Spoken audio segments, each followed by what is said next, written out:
name's Ty Faruqi. I'm a photographer exhibiting here. Could you tell us, how did you find out about the exhibition? How did you get involved? My first initial steps were really for my own project. I wanted to find out a little bit more about what I would expect when visiting Ukraine. So I contacted the Ukrainian Society, and they put me in touch with a lot of good people in Ukraine, and especially Kharkiv, where I was staying.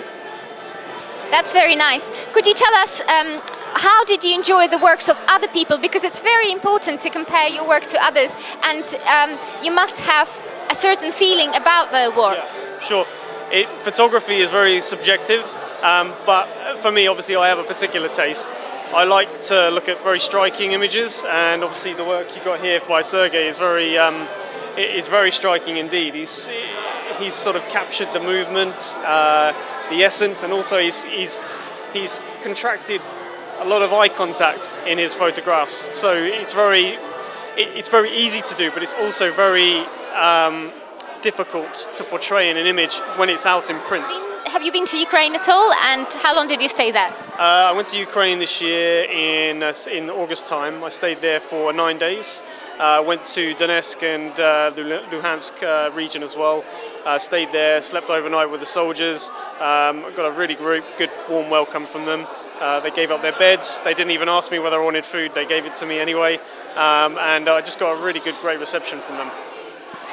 Tell us, right here, right now, you must have seen people looking at your work.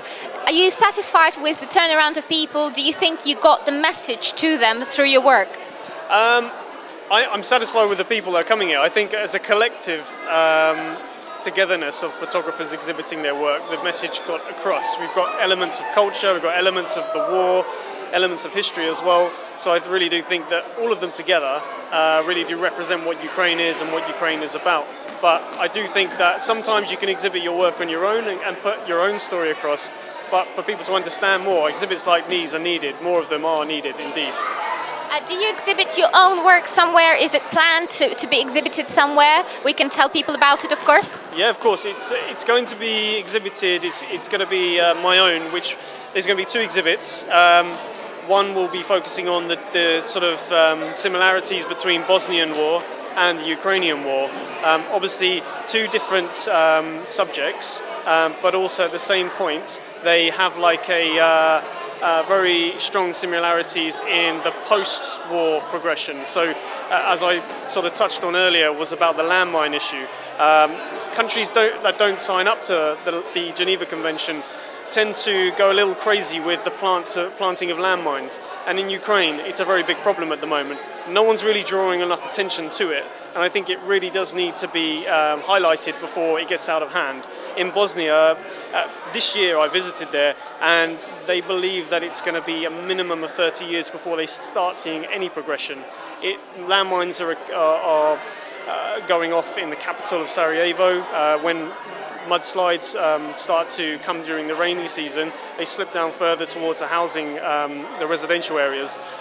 In Ukraine, it's going to be the same issue as well, as if nobody brings any attention to it.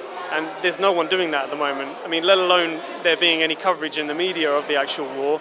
There needs to be a lot more attention drawn to this aspect, because people live there. And if Donetsk and Luhansk are going to slip away from the Ukrainian authorities, then they're going to be managing themselves, and do they have the resources to take care of themselves? Are they going to be getting any help from Russia? Are they going to get any help from the Ukrainian side?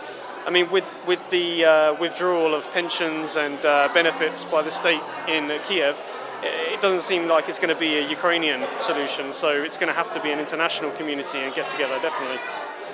Do you think there is enough coverage by the British media of the problem currently? Because I think most people think, oh, it's far away, it's miles away, but really it's 3.5 hours flight. It's not far away, no. If you put it generally, if you put it into, if you compare where Ukraine is, it's just above Turkey. That's a tourist destination. So how much further can the conflict stretch? Will it stretch any further? I don't know, but yeah, you're right. It's only 3.5 hours. Especially that the flights have all been shut off towards the east, and if you do want to, you have to get a connecting flight from the capital. And that's a big problem when that starts to happen, when you can't get a direct flight to the east. It used to be, obviously, that you were able to, but now they've been shut off. Tourism will bomb, and people will associate the the eastern war with the central part of Ukraine as well. Something really does need to be done, and if it's not done now, then when will it be resolved? Do you think that exhibitions like this will help British public hopefully understand the conflict more and understand the tragedy of it rather than just inconvenience? It does help, but also at the same time we do need an amalgamation of film and pictures. So the films that we had here today, we need more of those. And I think if people are to comprehend the severity of the situation, then we're going to need more filmmakers to come forward, donate their time, their expertise, but also the footage that they've come out with as well. Because we're leaning towards a time in history where everything is more visual. So if you go onto social media now, everything that inspires interest in a person, it comes from film and video. That's why there have been a lot of companies like BuzzFeed who have had a lot of success, and it's because of video. It's not because of anything else. People, the sort of attention spans of everyone is getting shorter and shorter. So pictures help, but film definitely helps as well. For me though, photographs are a lot stronger, but they go hand in hand with film and they go hand in hand with journalism as well. So what is your focal point of this exhibition? What is your favourite part of this exhibition? I think for me it was seeing the differences in opinion that people are expressing here today. I think that a lot of the time, when you come to an exhibition like this, and I've been to quite a few as well, not for just my own work, but for other people's work as well, it tends to, and I'm going to be honest here, it tends to be a vanity project. So here, there's a lot of people who actually show a lot of passion for the cause and the problems that are actually associated with Ukraine. So it's great to see divided opinion, because if we're all thinking the same, is it the right way to think? Is it not? But divided opinion sparks a lot of conversation and asks a lot of questions, and that's good to see here today, I believe.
Some of my photographs are literally from a few weeks ago.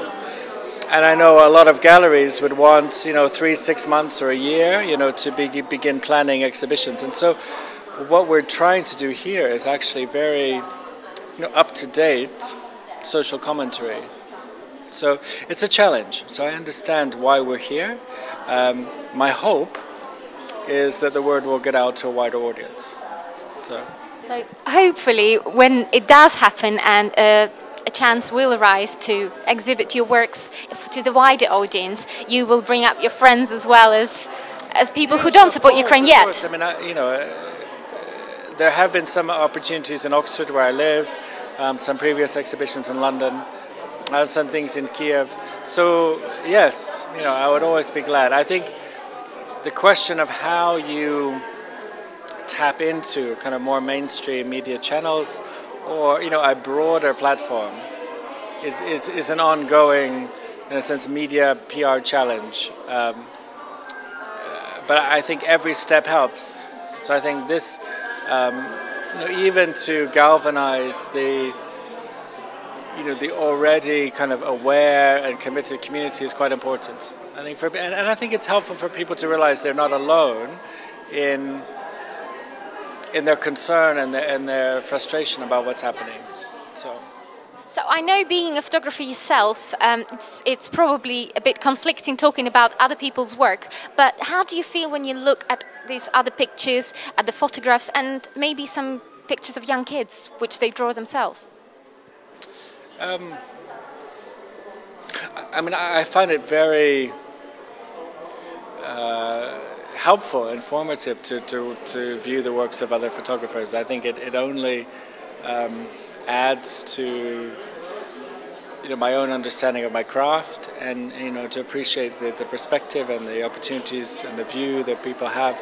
I mean, some of my work as well has been with children and young people, and so it's difficult. I know firsthand the emotion. I mean, it's not the image here. On the other side, a grandfather who was telling the story of his 2-year-old grandchild who was killed.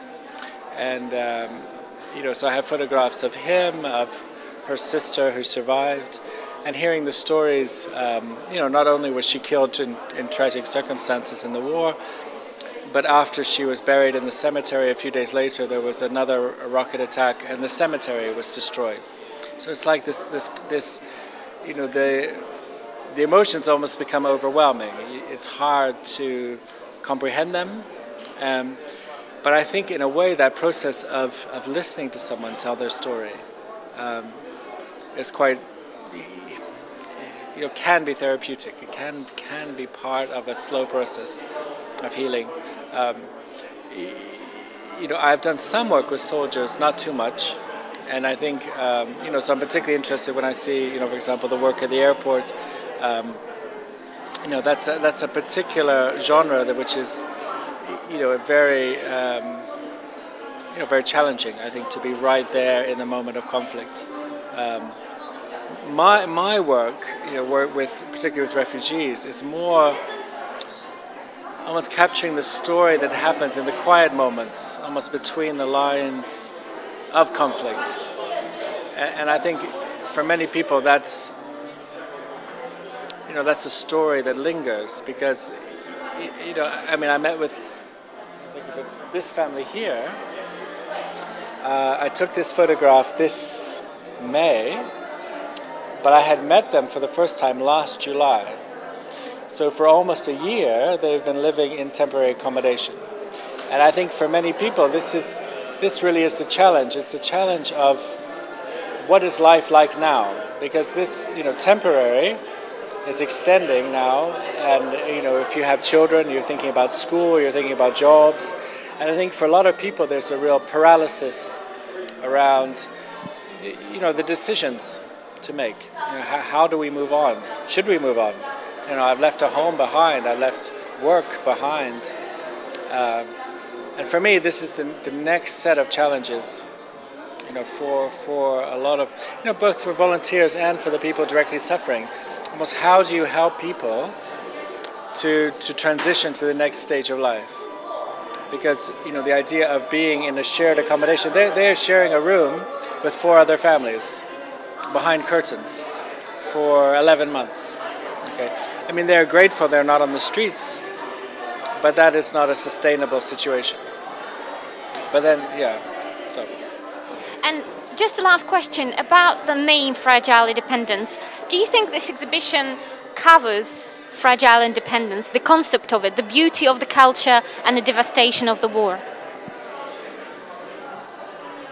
I think it's a very good start. I think it's helpful that it's a diversity of images around civilian suffering, war images, wider cultural imagery. I mean, as I shared in my remarks, I think the very name Fragile Independence is quite an intriguing one. And I think in some ways the elements of a fragile independence are very hard to communicate through imagery, things around the building blocks of civil society, because I think that's what's happening in Ukraine right now. That's what's being built.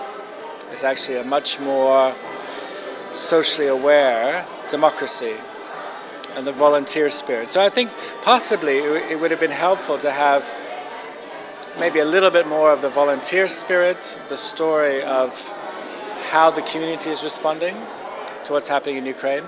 But certainly, as a starting point, I think what's represented here is very, very good.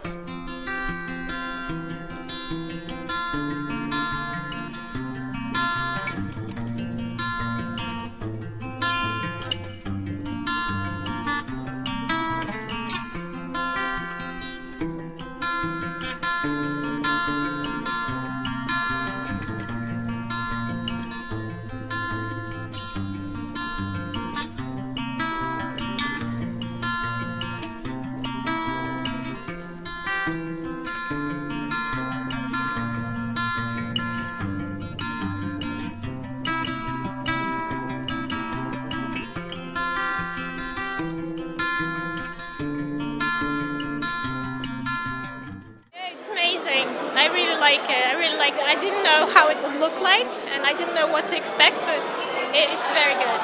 Yeah, it's very. How do you like it, sir? Yeah, of course, it's very nice. Well, and it's nice that you have a piece of history of Ukraine at the start, so you can know at the start what are you looking at really, and the struggle. So yeah, it's nice. It's touching and it's nice. And I would say it's touchy. Yeah, it touches your heart. What kind of feelings do you get when you look at the peaceful bit of it and when you look at the part from war? Yeah, mixed feelings. Yeah, of course. It's really, it's beautiful in Ukraine. The part about the peace is very nice. The cities and pictures of Crimea and Kamieniec Podolski. Yeah, really nice places, and on the other hand, you've got war, so you can see the difference. Drastic. So do you think it's important to organize events like this in future again? Yeah, of course, that people know what's going on, otherwise they will not. Invite more and more people just to let them know about all this. Lots of people came, so that's nice.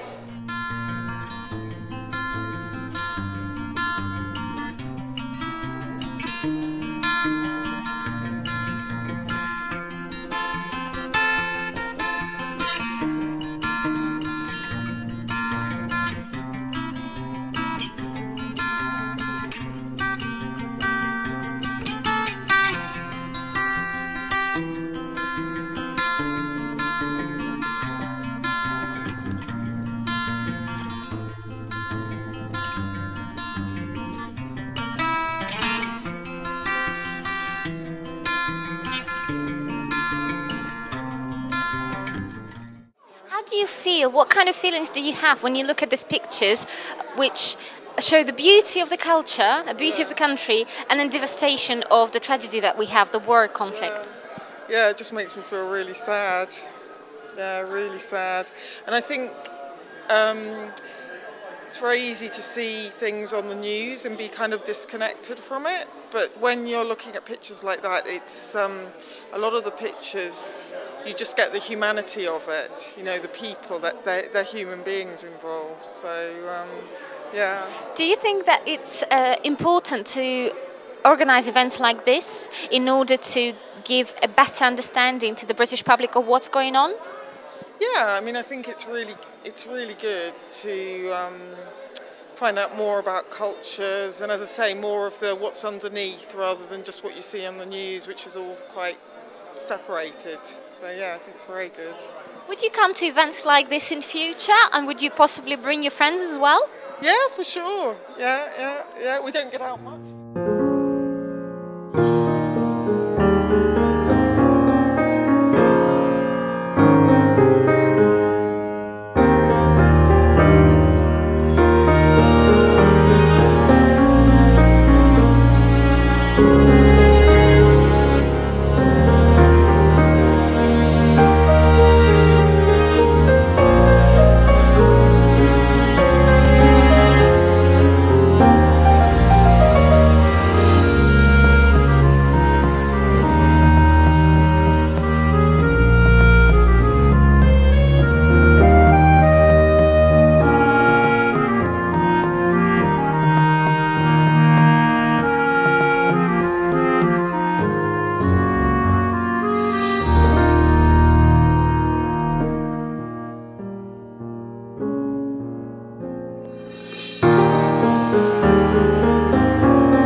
nice to see you again. We've heard about the exhibition, of course, at the presentation.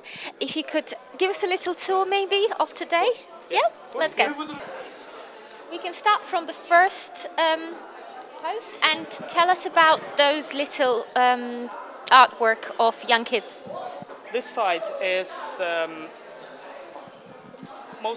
it's mostly very young children, under the age of 10 or 10 and 11, early teens, and part of that wall is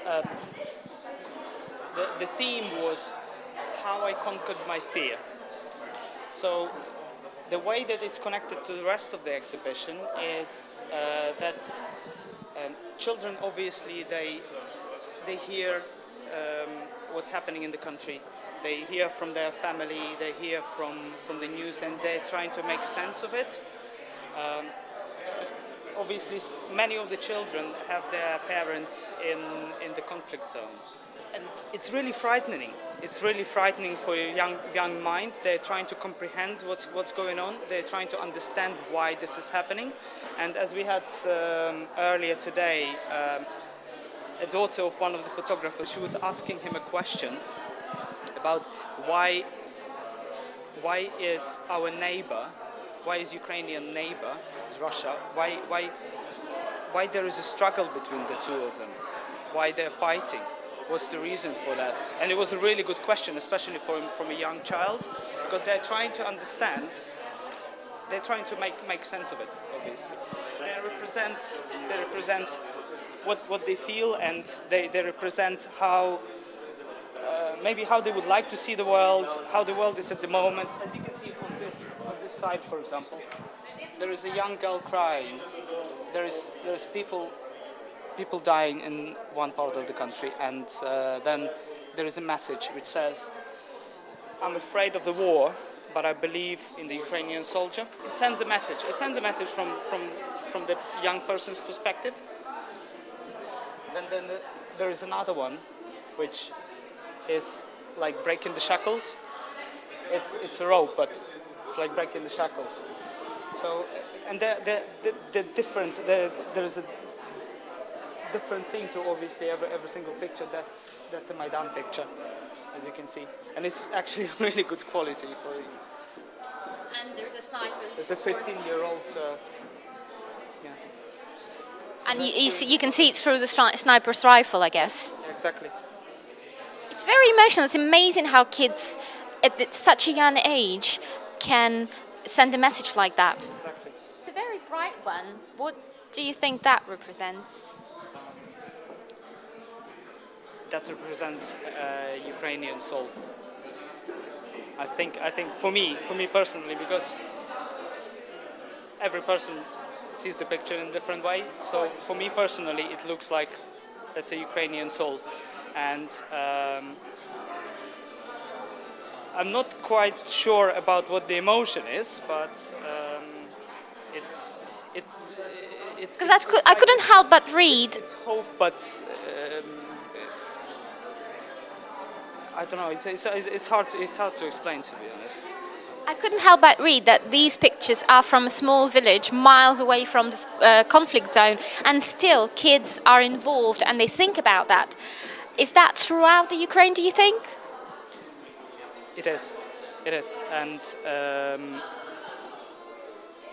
even as we go along, we'll see some of the pictures from the part of the Ukraine, from most of the Ukraine, where the conflict is not actually happening, but you can still have the media talking about it every single day. Kids are exposed to it at school.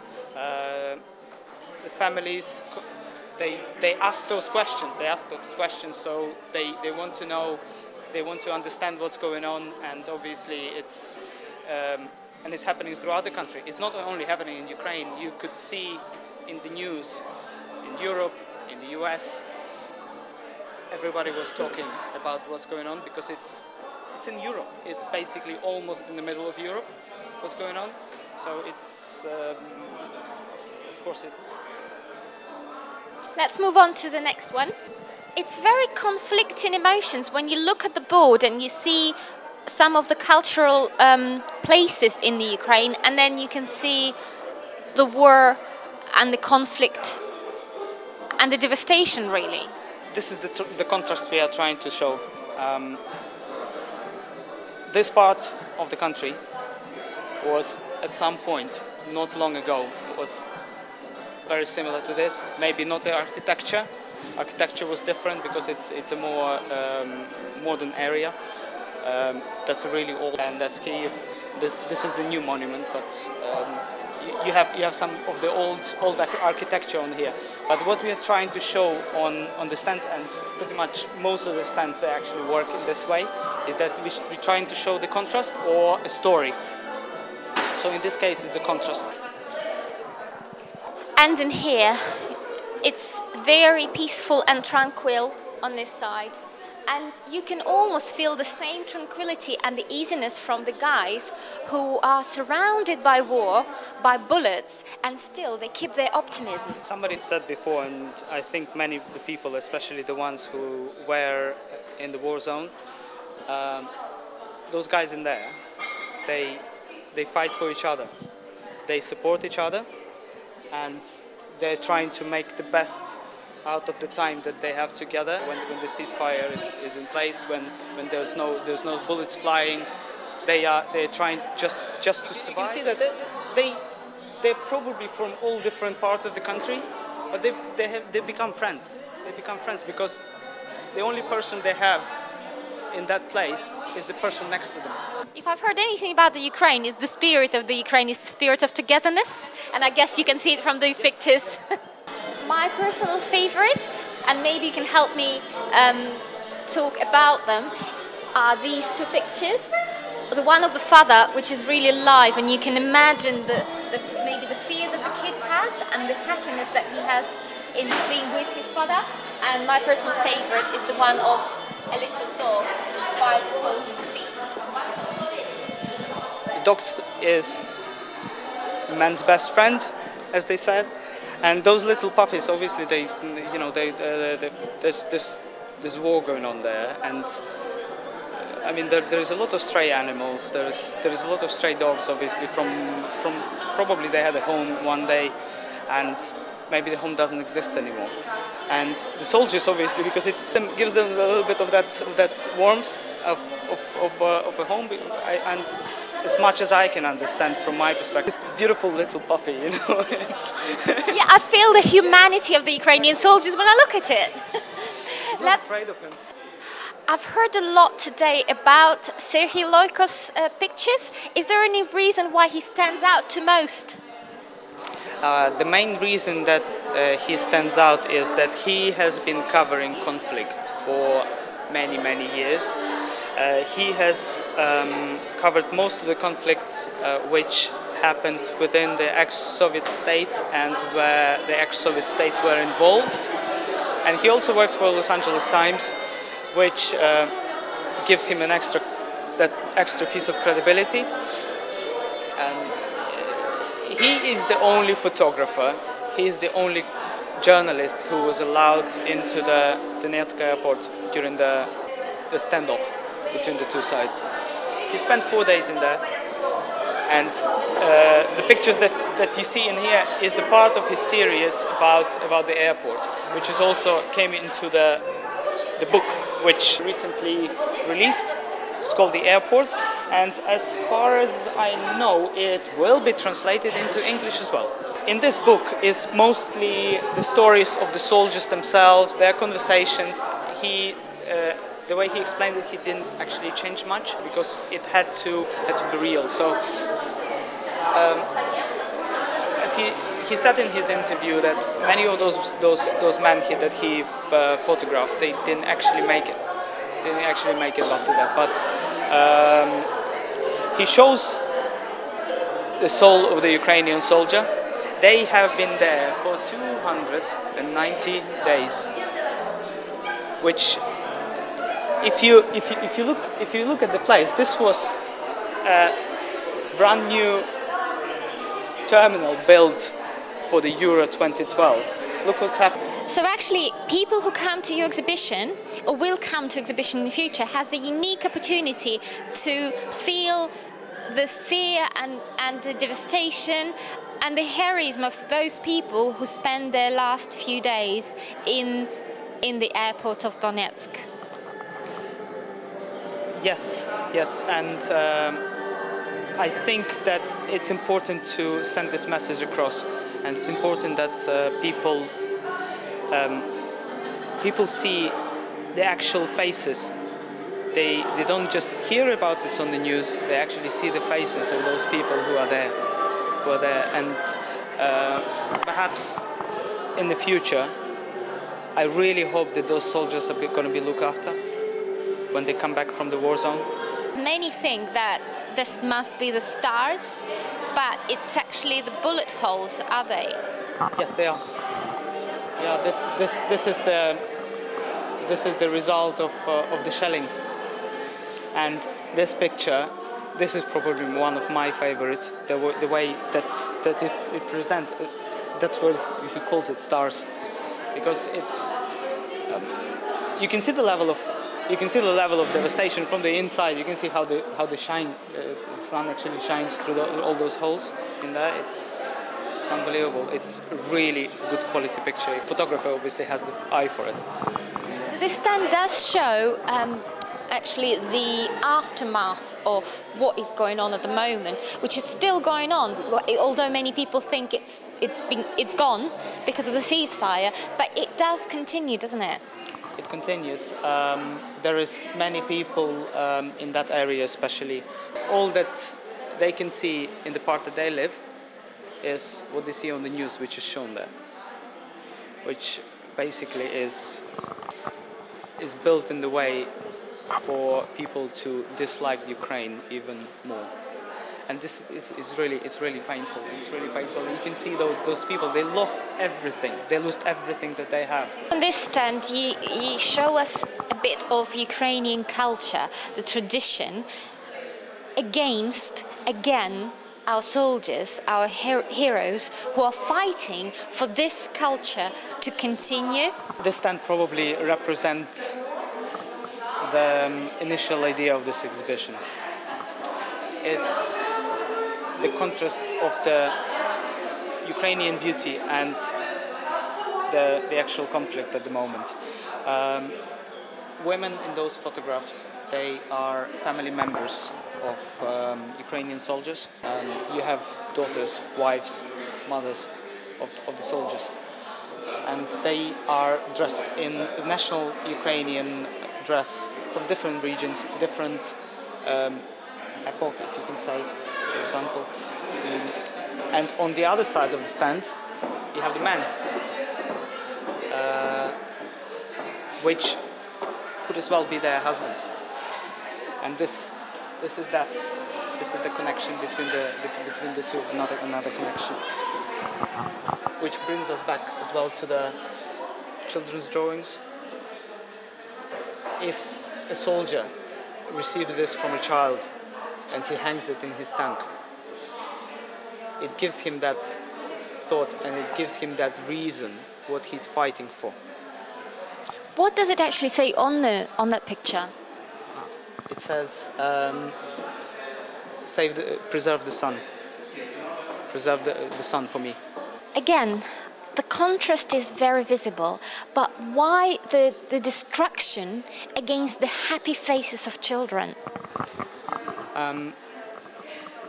The part where the destruction is happening, it gives another message of the conflict in the east and the destruction which it caused to the actual villages, towns in the east.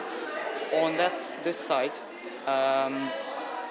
is the family members, or actually the children of the soldiers. So what it's trying to represent is that their fathers, their mothers, in some cases as well, they're actually trying to stop this at this point. So that's where the contrast comes in here. I will ask you another question just about this stand, because as I understand, the photographers take a big part in delivering the messages, talking about the conflicts, but this project, Children of the Heroes, that shows that not only they concentrate on delivering the message about the war, but also they're trying to make somebody else's life a bit more normal. Is that the aim of that project, do you think? I think this project is trying to represent the cause, the reason why it's worth defending your country, for your future. This is the future. What is it exactly? What is the aim of this little exhibit here? This little exhibit brings you face to face, if you can say, brings you face to face with the conflict. Because those are actual boots and gloves from the war zone. So they were worn by the soldiers, and they have their own story. If you have a look at it, they're completely worn out. This is how hard it is for the soldiers, and that's in the east. It's a night and day ongoing fighting, obviously. And of course, you've got the stand here of the Ukraine aid. Could you tell us about the ways, maybe how to find out about the Ukraine aid more, if one of our viewers will want to help? Yes, Ukraine Aid is a charitable organization which supports this project. It was we approached Ukraine Aid with our idea. So Yulia approached Ukraine Aid with the initial idea, and they decided to help us. So everybody got involved. So Ukraine Aid and Fragile Independence team got involved, and this is what happened. Ukraine Aid is helping not only soldiers, it's helping the soldiers, it's helping the families of the soldiers, and it's also helping other people who were displaced or in any other way affected by the conflict. And this stand, what is it all about? Is that about the contrast again? This is the beautiful Ukrainian architecture. This is the landscapes, the Carpathian mountains. And then on the other side, you have broken homes. This is the broken homes in the east. Those are maybe not in the news, but the animals who were pets once to someone. Anything could have happened to their owners. They could have left the conflict zone. They could have died, and their pets were left there. If you have to take everything with you, you need to take what's essential. And I guess this puppy here, he was wounded. So I understand that either the soldier or whoever looked after it just bandaged the leg. And there's a boy, you see. I guess that's his playground now. Yes, it is. Has to be, and it's really heartbreaking. And this is another part. This is more about those coming back from the conflict zone, and you can see children meeting the veterans.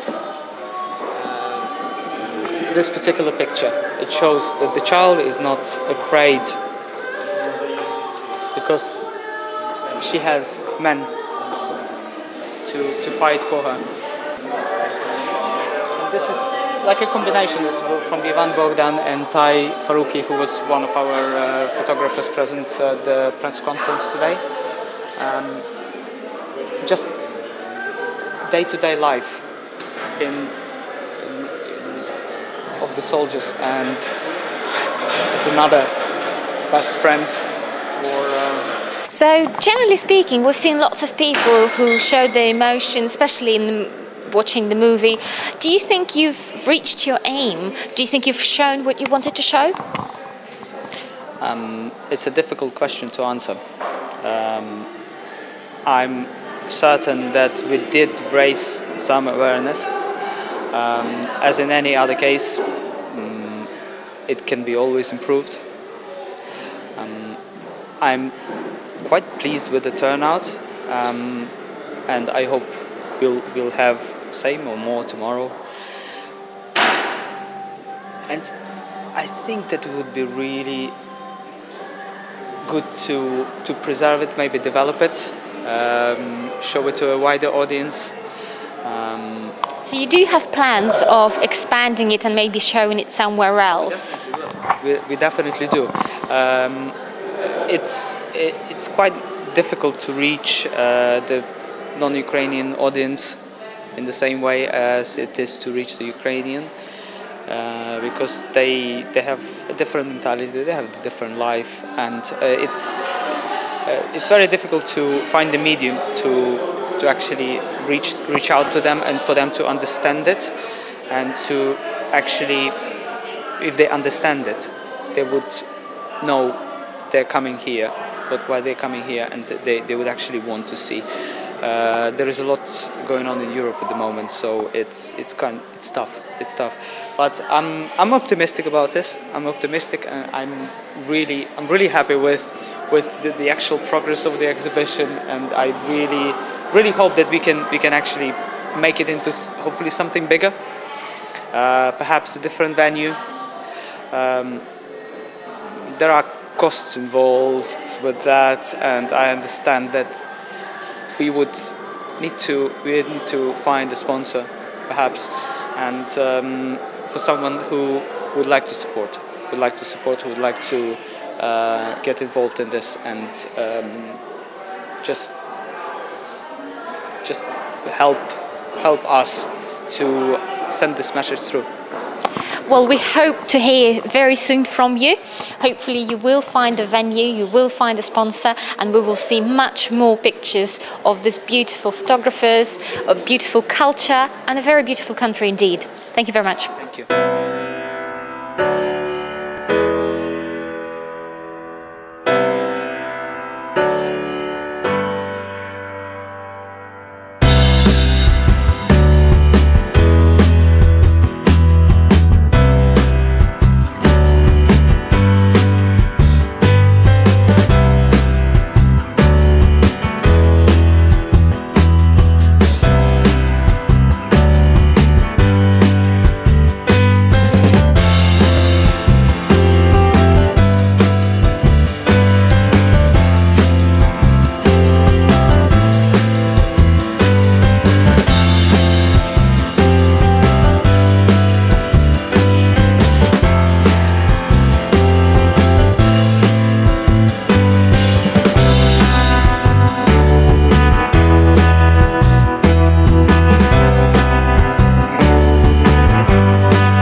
Ukrainian professionals.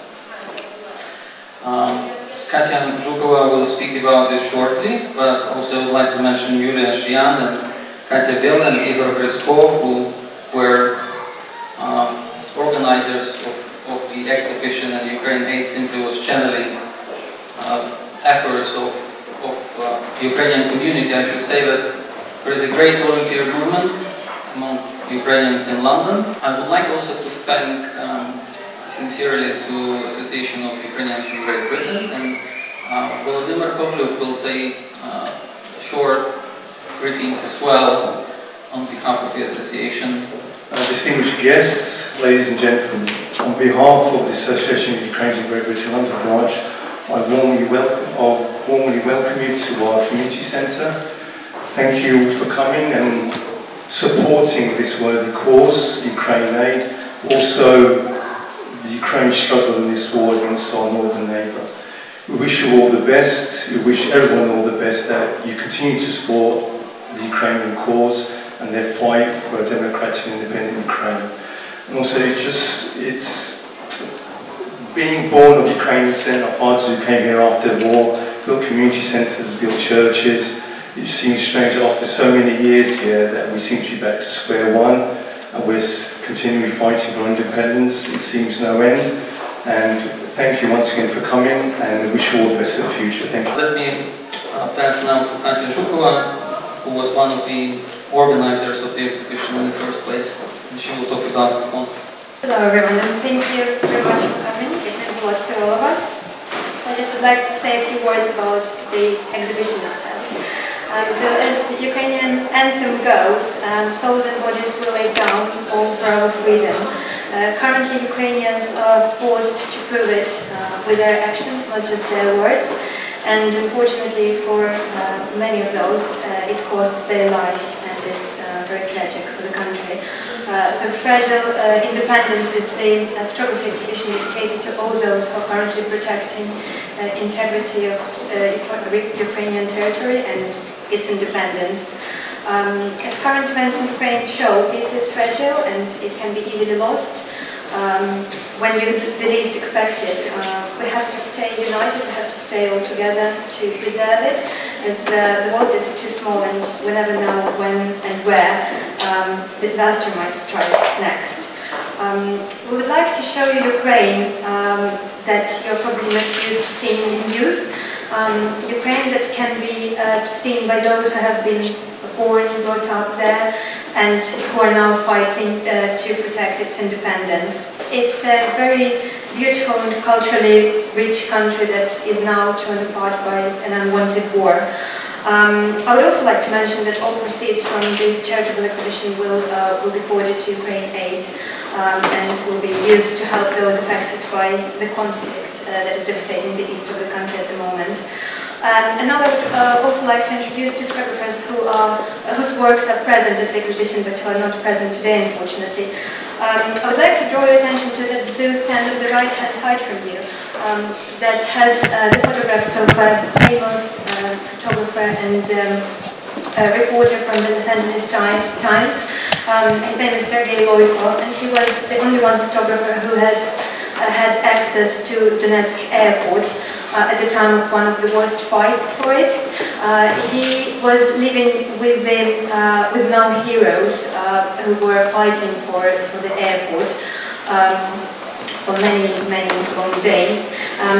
He stayed there for 4 days, documenting these fierce fights. And he's also written a book about this airport. The book is also present at the exhibition and is available for purchase.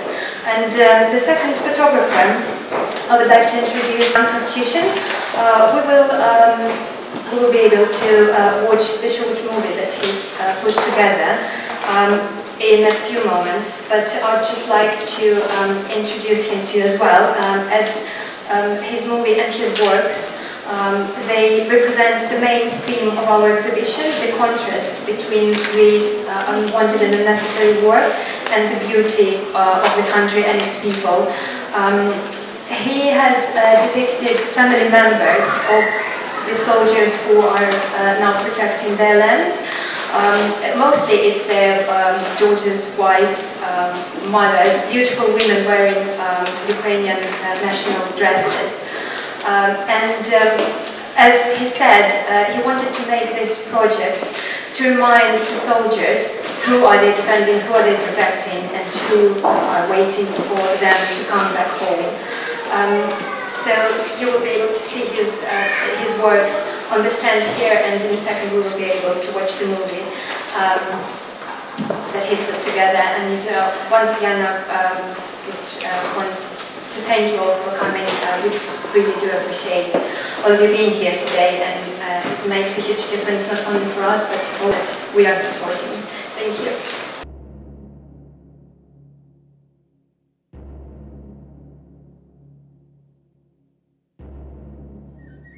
Високе небо, небо сі, шляхи далекі, стигле мовчання на чистих волях, на руїнах, тернова ружа цвіла коханням, тернова ружа, тернова доля, спогадом білим кружляєш в небі, тернова доля, тернова ружа, іду до тебе, іду до тебе.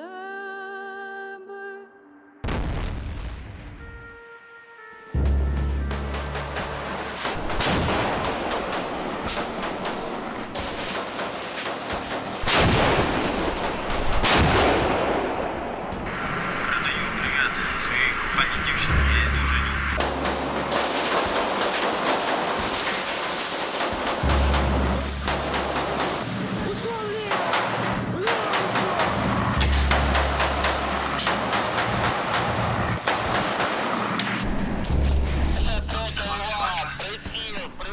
До бою, перша!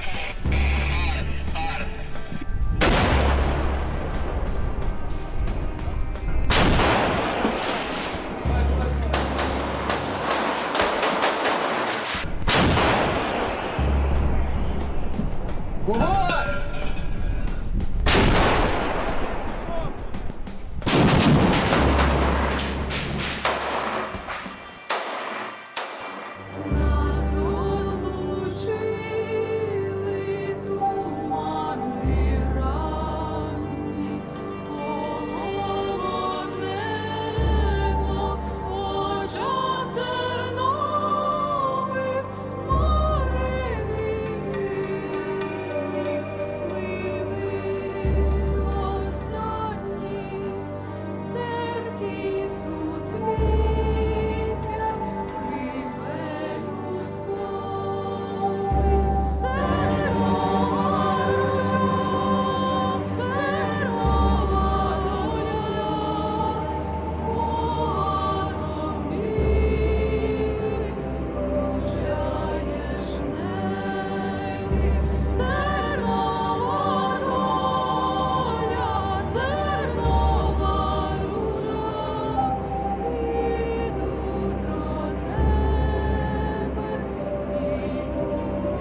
me remind you that was a piece, a video clip called Letters to the Front. It was made by Ivan Kravchyshyn and Studio Treti Pivni. The wonderful costumes you've seen on Ukrainian ladies there, they're from Lviv ethnographic museums. And the idea was to show the historic continuity of Ukraine as a European borderland that was fighting off the aggression from the east. In the Middle Ages it was called Loca de Ferta in Latin, or wild fields. And this clip represents women writing letters to their husbands or sons who are fighting on the Eastern Front at the moment. So now let me introduce our next speaker, Ben Robinson. Ben is a photographer living in Oxford on my far left. After reading politics, philosophy and economics at Oxford University, Ben went to Ukraine to work and study in 1995. Initially he planned for 2 years and stayed more than 15, working with the Center for Leadership Development and Kiev Business School. In May 2015, Ben traveled to Zaporizhia, Berdyansk and Mariupol in southeastern Ukraine, as well as a number of smaller villages affected by the recent conflict. And the purpose was to document what's happening and to help counter disinformation prevalent in the media. So now we will hand over to Ben and he will tell about his experience. Good afternoon. It's a pleasure to be here with you.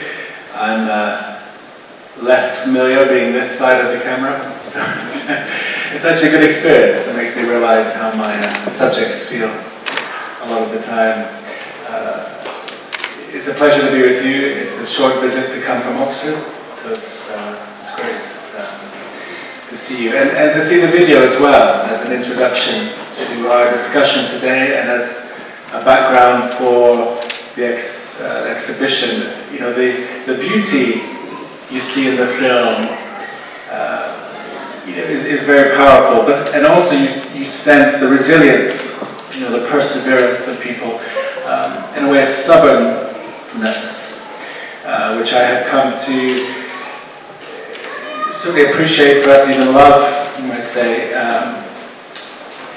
But I want to talk for a few minutes about the words fragile independence. I thought it was quite an intriguing title for this exhibition. The word fragile, you know, you imagine a moving house, you know, and you have a box, and it might say fragile on the side, and it would often have a picture of a wine glass or something.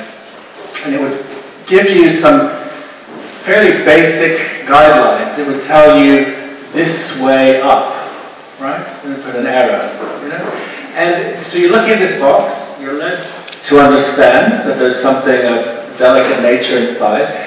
And obviously it's up to you what you're going to do with that. Right? I mean, you can drop that box. You can turn it upside down, you can turn it on its side, you can put something heavy on top of it. You do what you want with the box, but it's giving you an indication that something inside is of value.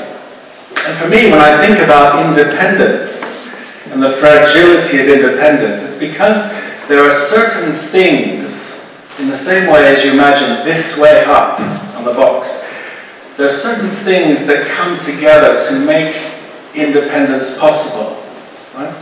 You think about the rule of law, think about the freedom of the press, you think about the freedom from intervention in the borders, keeping sovereign borders. You think about these dimensions that make, you know, a healthy independence possible. And you start to take those away, you reveal the fragility. But I think, for me, it kind of then leads on to the next question. Is fragile mean weak? Because there's a lot of discussion, you know, in the media around, you know, political views of, you know, strength. What does it mean to present strength? And certainly a lot of talk around that as it relates to Putin and Russia's actions in foreign policy. And what does a projection of strength look like? And is a country that is battling for independence, is a country that is experiencing these moments, these images that we see around us, the ones that I've personally experienced. Is that weakness? And that's where I would actually say that the fragility actually hides something that's very strong inside. And in a way, the strength, you might say, of independence of a country is how it cares for its most vulnerable within its borders. And for me, some of the most moving things I've experienced, when I've taken photographs, say, of the displaced, the pereseljenцы, all around Ukraine, people in government camps in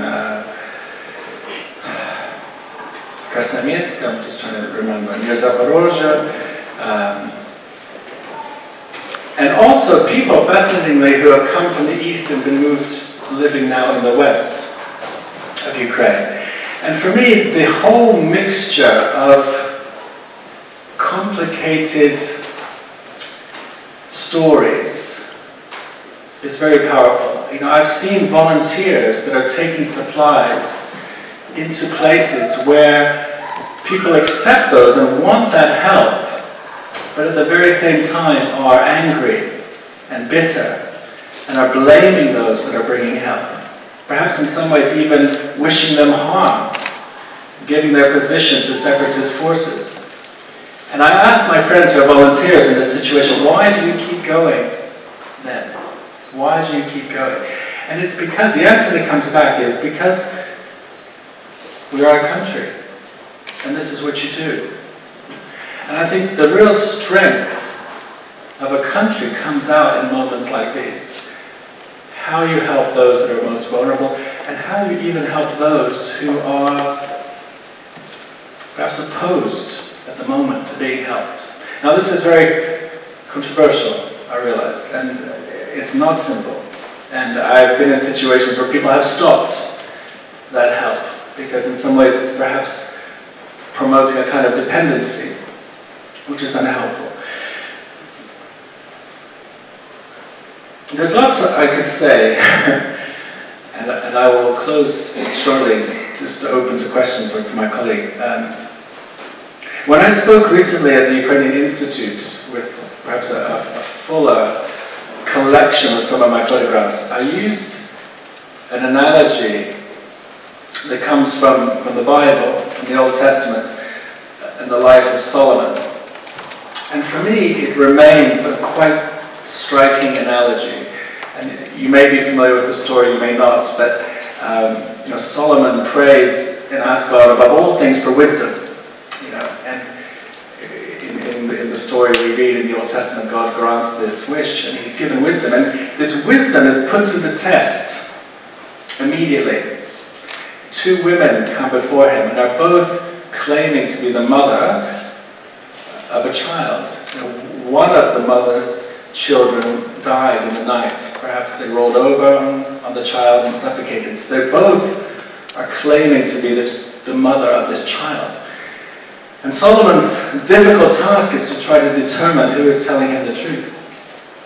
And he proposes back to the women. He said, all right, if you can't agree, let's cut this child in half and you each have half.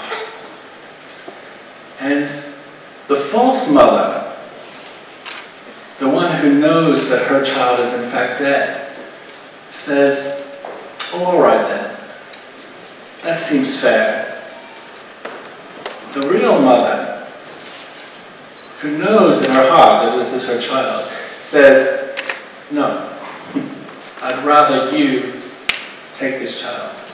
And for me it's very powerful, because a lot of what's happening, particularly in the East, in these times of conflict, you see one side that doesn't really care, right? They are happy for chaos and division. because for them that is an outcome that is acceptable. The side that cares, the Ukrainian people as a nation, many that I've come to know, are left then with the very difficult moral choices. Because for them it's not acceptable to cut a child in two, it's not acceptable to cut off people. You are then left with the very difficult moral choices. And for that, I support my friends that are in that position. And I think in some ways these photographs are a small testament to that spirit. And in my comments in the press release, I do have hope, because I think, like this fragile box, it has something very precious inside. And I think more and more people are realizing and accepting that. Thank you. I hope that's helpful.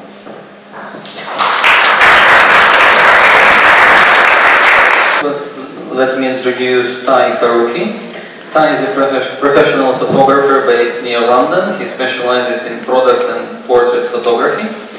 Ty has worked with both corporate organizations and small businesses that commission his work, and presently he is focused on domestic and international social and political issues. His most recent work involves uncovering the roots of one of the lines of his ancestry which began in Ukraine. So he will tell us about the story that began as a personal story, and that became also a set of photographs to remember. Hi there, my name's Ty. So as Alex said, I'm sort of going on a bit of a personal quest at the moment because of this little young lady here. This is my daughter, and she really kind of set it all off for me because she started asking about our ancestry. So for me, I don't really know much about my ancestry except where I'm from. Both sides of my family, my mother and my father. My mother has Ukrainian and Polish roots on her side, and my father has Afghanistani and Pakistani roots on his side. So it's a bit of an amalgamation of different genes. But the project got started this year, and it really touches and focuses on not just my genealogical roots, but also my memories of my father, who passed away when I was quite young.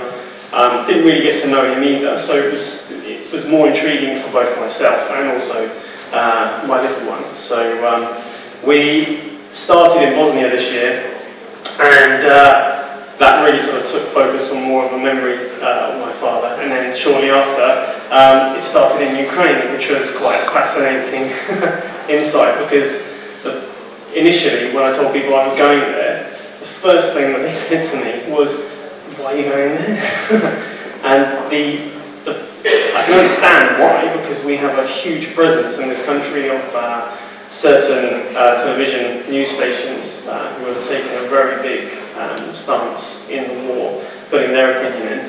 And it hasn't really left much for the positive side of the Ukraine and the fight that the army is actually taking to the front line. So, and essentially, I was also a bit blighted as well. I was kind of fixated on what the press was telling us here, and most of it was actually coming from the perspective of hooliganism and fascism, because BBC have done quite a few programs that were centred around sort of hooliganism. There's also one particular program which focused on fascism, and it was really just sort of zeroing in on certain groups. And we have groups here, we've got particular groups here who are very fascist. And if we wanted to make a documentary about those groups, we could, and we could make Britain look like a very fascist state. But it's not, and the same as Ukraine. As soon as I got there, it was one of the first things I actually realised was that it was far removed from the truth, and I wanted to stay. So when I was there, I had so much freedom, it was unbelievable. And coming back to the UK, I had more anxiety here than I did there. And that is mostly due to the media. The difference in the media here, obviously, is a big focus on the war on terror, which is a huge sort of influence on how people feel feel manipulated by the media as well. And I assume, obviously, as well, it's the same thing in Ukraine. We have a big gap in understanding for both the public, but also the media. We don't really seem to have a giant conclusion on what is actually happening in Ukraine. There are so many different opinions as to what is actually happening there. And it's very obvious as soon as you set foot in the country, and once you go to the ATO zone, it's very obvious what is going on there, because the soldiers, when you meet the soldiers, when you meet the people there, it is a completely different sort of atmosphere as to what is portrayed on the news. I stayed with the soldiers on the front line. They gave up their beds. First thing they did was they didn't question me. They didn't say, "Who are you?" I got, obviously, because as soon as you jump into the ATO zone, which is the zone of operations, you're questioned. Everything is kind of against you. So, but it's not because of your race, which is what you kind of have over here. Over there, it's completely different. It's more a matter of what you're actually doing, what you're doing there, and what's on your camera. Is it really a camera? And as soon as you get past all those questions, you're just greeted with a warmth which is completely different to the perspective we actually have here. And as I said, the soldiers were fantastic. All they did was wanted to show me how they can actually encompass their sort of rules of life and how what they're actually fighting for as well. And it was very simple. It was very, very easy to find out what they were fighting about. And it was essentially fighting for their country. There are lots of countries in the world that are fighting for the regain of their land. And in Ukraine, it's no different. And I really do feel that the media over here hasn't really helped as much as they could have. So you can see it in the photographs here as well, how the difference between completely. You can, as soon as you see these photographs, you will see the difference in opinion completely. So, but you'll see in Ukraine this big difference of this sort of analogy of freedom that we feel we have here and over there. Coming back to the idea of what the soldiers were fighting for, I really do feel that I really want to say the name of the TV news station, but I can't see. But yeah, so I'm getting my words in over there because I really do feel passionate about the Ukrainian situation. But yes, Ukraine. It does have a fragile independence in its history. It really has continued from a very long lineage from the Soviet Union. And when I left the UK, my daughter she actually knew the history of it, and it was simply through the ideas of of World War II, the Soviet Union. And one of the things that she straight away knew was that there is fighting there, and that was before I even told her that there was a war in Ukraine. So I really do feel that if an 8-year-old can actually pick up on what's actually happening there, then I think it should be very easy for anyone else. I have actually a question to Ben. I noticed that you've been to Bogdansk and you observed internally displaced people there. We had recently an inquiry from a family of volunteers who live in Bogdansk, and they said there are about 13,000 refugees there, and they're looking after 2,500 people. So the reason why they wrote to Ukraine Aid, they said, look, we are desperate because there are children who left their homes, they have nothing, they're destituted. And if you can send any help, please do, because we pretty much need everything. And we asked them, what exactly do you need? And they said, well, whatever you can send, from toiletries to basically food parcels and clothes, whatever literally the community can do. And I wonder, what was your experience in Berdiansk and those cities? Berdiansk was more transiting through, to get to Mariupol and to villages more on the front line, like Renitna, where I spent most of the time. So that was more a situation of people still very much in a kind of trapped zone, where perhaps for reasons, often for reasons of health, they've yet to evacuate. So I met a lot of elderly or people that were in quite poor health, who were basically, confined to their beds.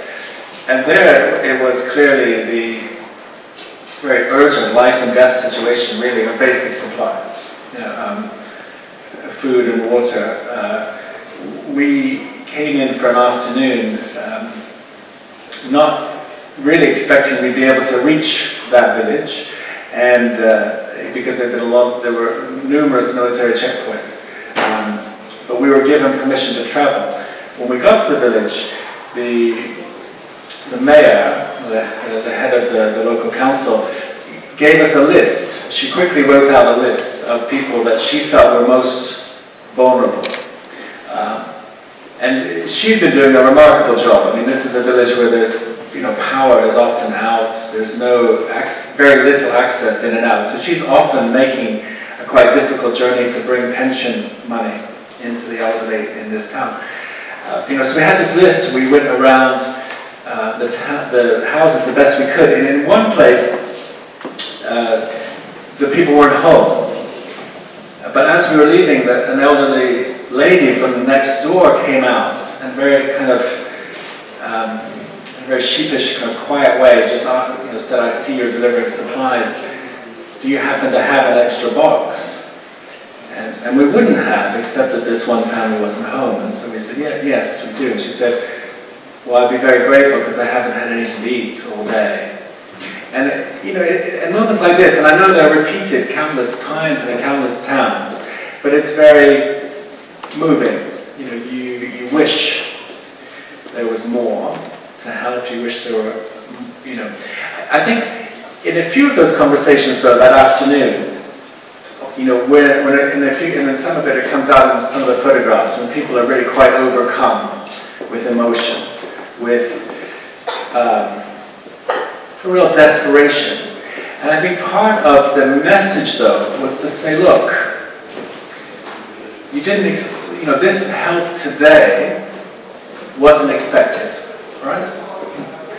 No was expected. Huh? Was expected. We always felt that situation is not fair. Okay. And we always felt that Russia are enemies of Ukraine. Yes, perhaps you don't understand what I'm saying. What I'm saying is, in this situation, in terms of the immediate help that is being provided by the community, there was no, all I was saying is there was no reason to know that that would come today. And all we were trying to say as a way of being hopeful is, have hope that there will be more help coming. That's all I'm saying. My question to both Ben and Ty, basically, what do you see the way forward for reconciliation of this conflict? Because even if Donbass is ever going to come back to Ukraine, we'll have to live with people who are fighting, perhaps on the other side of the trenches. What do you see the immediate thing that needs to happen for this conflict to reconcile? I think reconciliation is a long time away, simply because there's so many background activity that we don't see. And the longer the media, as I said, the media is a very big part in this, and it is also to do with, obviously, these refugee crisis that's going on. That is a big problem. Well, it's not a big problem, but it is part of the issue as to why there's not more coverage of the Ukrainian war. But I think reconciliation is a long time away until media spotlight comes back to it. But as I said again, a lot of it is background activity that we are not actually seeing. Going back to your point actually about the volunteers, they do a stand-up job. A lot of that comes because this ties into your question as well. The government in Ukraine, they're doing a lot, but they're also not doing a lot. and a lot of that comes back to the weaponry they receive, the uniforms they receive. A lot of this comes from abroad.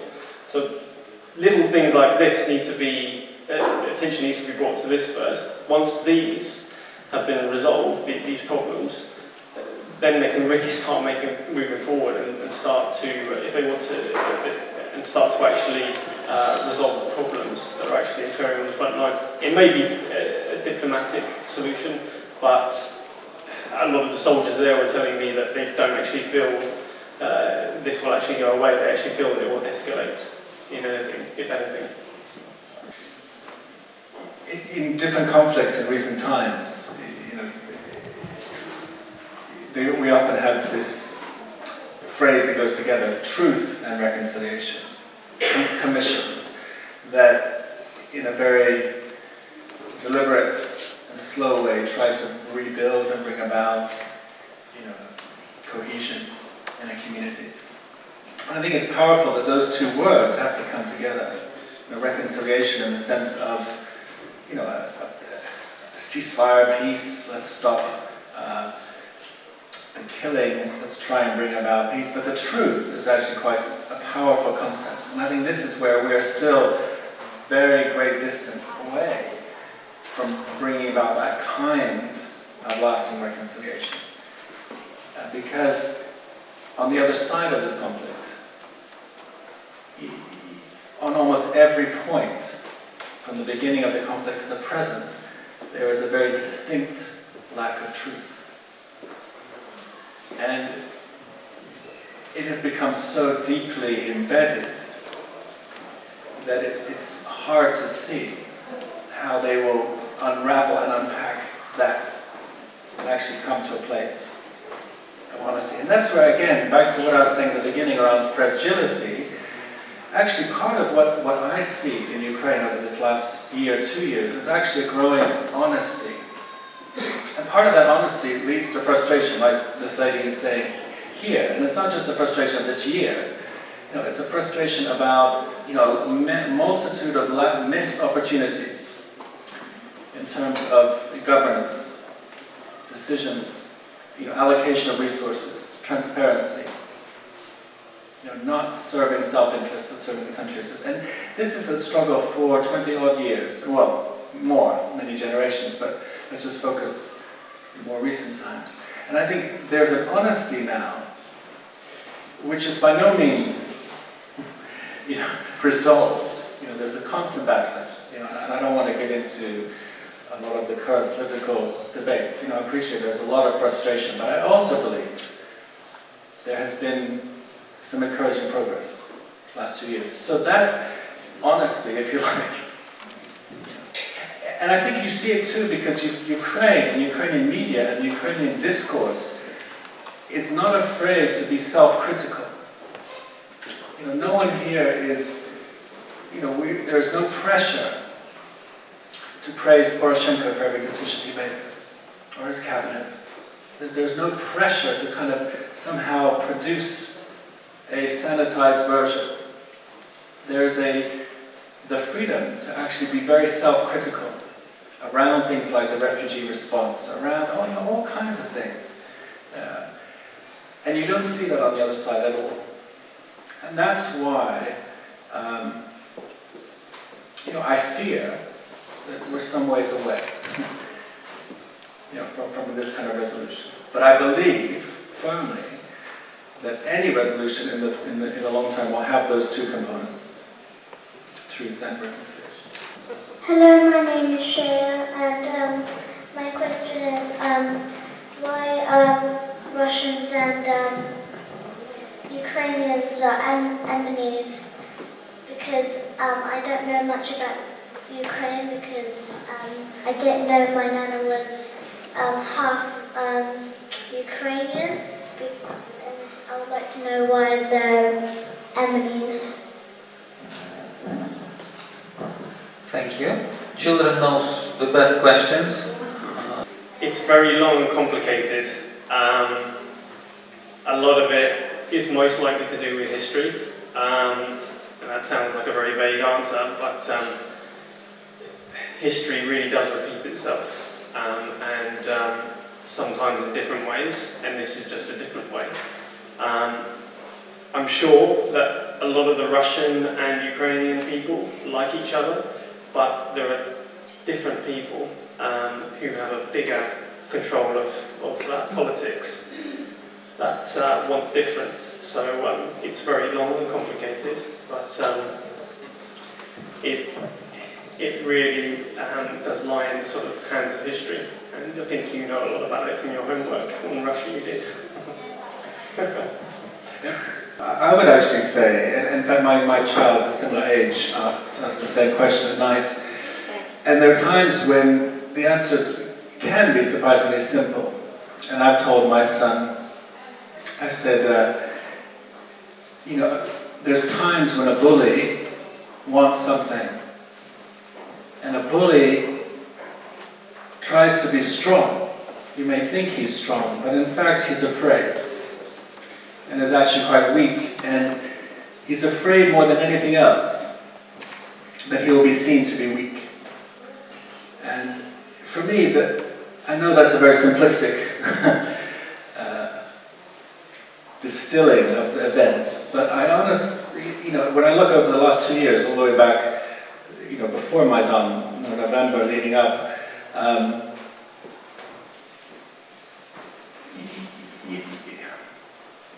it's a dangerous thing to have a neighbor that is actually having a democracy when you don't have it. And it's dangerous if you think your people will want to start asking the same questions of their own government. That to me is at the end of the day. And everything else is just smokescreen. Everything else about, let's find someone else to blame. You know, it must be the Americans, they're always to blame. They're always, see that. It's just, it becomes quite ridiculous. You know, the list of reasons. But for me, at the end of the day, it's about fear.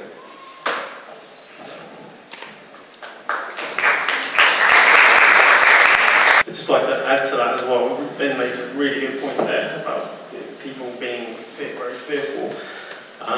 And also, when it comes to different countries that are involved, I think the international community has a big part to play. And when it comes to Russia and also America, they also need to watch their military movements as well globally, because although we can actually look at Russia as an oppressor, which they are in this particular instance, we also need to look at the bigger picture as well. We need to look at where foreign forces are actually stationing themselves.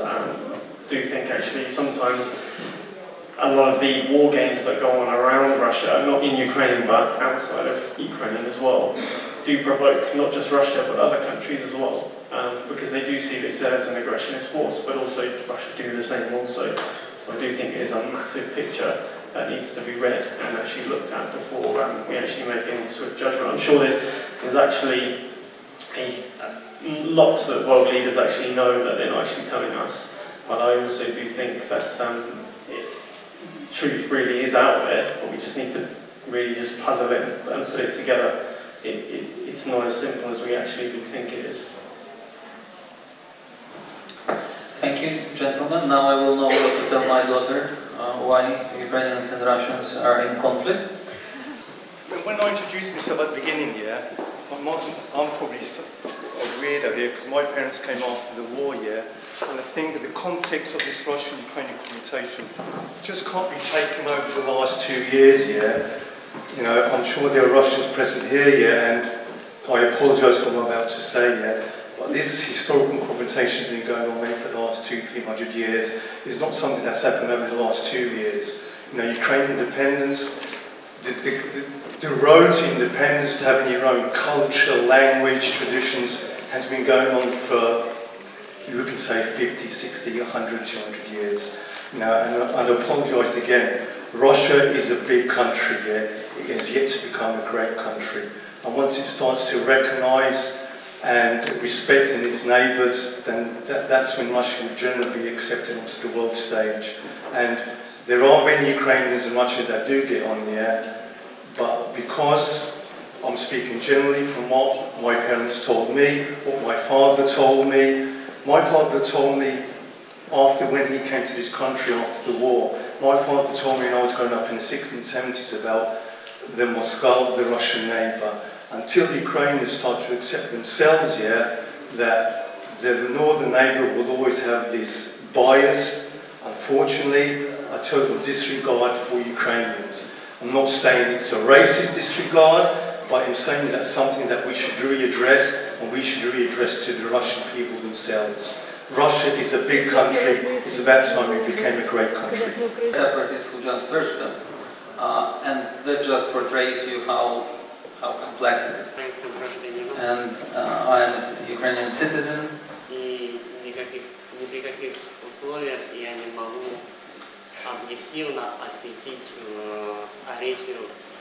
And I wouldn't be able to be totally objective, covering with aggression, because it's an aggression against my country. I can say it was personally a difficult situation to me. I was born and grew up in Luhansk, eastern Ukraine.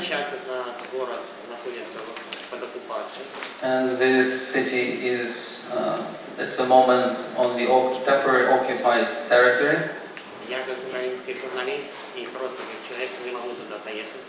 And I cannot travel there as a Ukrainian citizen and as a human being. There is no way for me to travel there.